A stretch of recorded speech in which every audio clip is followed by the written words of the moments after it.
नमस्कार मित्रों। समाचार पत्रों के संक्षिप्त सार पर आधारित भारत संचार समाचार सार कार्यक्रम में आपका हार्दिक स्वागत है।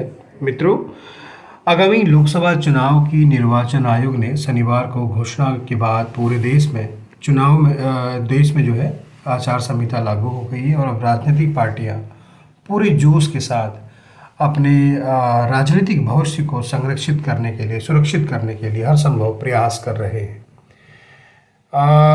इसी बीच सुप्रीम कोर्ट की अगुवाई में चुनावी बॉन्ड द्वारा राजनीतिक पार्टियों को मिले धन पर एक अजीब सी स्थिति पैदा हो गई है। एक और जहां बीजेपी ने लोक प्रतिनिधि कानून और आयकर अधिनियम के अंतर्गत कहा है कि उसे मिले हुए चंदे को सार्वजनिक न करने का अधिकार है, तो वहीं दूसरी ओर कांग्रेस नेता राहुल गांधी ने हाल में ही चुनावी बॉन्ड को वसूली रैकेट की संज्ञा दी थी।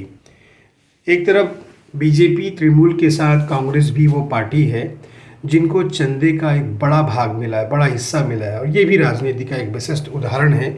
एक और आप विरोध कर रहे हैं और दूसरी ओर आप अपनी जेब भी गर्म कर रहे हैं।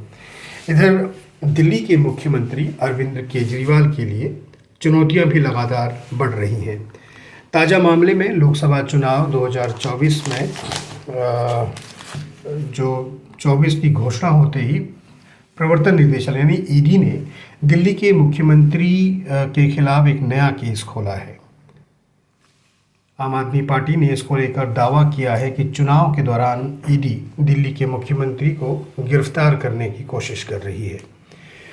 इस बीच अयोध्या विवाद के हल में प्रमुख भूमिका निभाने वाले भारतीय पुरातत्व सर्वेक्षण के पूर्व अधिकारी पद्मश्री के मोहम्मद ने कहा है कि काशी की ज्ञानव्यापी मस्जिद और मथुरा का ईदगाह हिंदू मंदिरों को तोड़कर बनाया गया है। उन्होंने कहा कि मुसलमानों को चाहिए कि इन्हें हिंदुओं को सौंपकर भाईचारे का परिचय दें और इस्लाम के सिद्धांतों को जीत दिलाएं।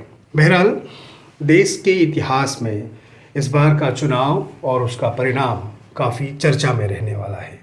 एक और विपक्ष एक होते होते बिखर रहा है, दूसरी ओर बीजेपी को लेकर कयास लगाए जा रहे हैं कि क्या वो 400 का पारा आंकड़ा जो है पार कर पाएगी या। तो कुल मिलाकर जो सभी पार्टियां हैं उन्हें अपनी अपनी राजनीति में बने रहने के लिए वो राजनीति करेंगी, ये निश्चित है। इसलिए शांत मन से देखें, समझें और केवल अपने विवेक से वो चुनें जो सही है।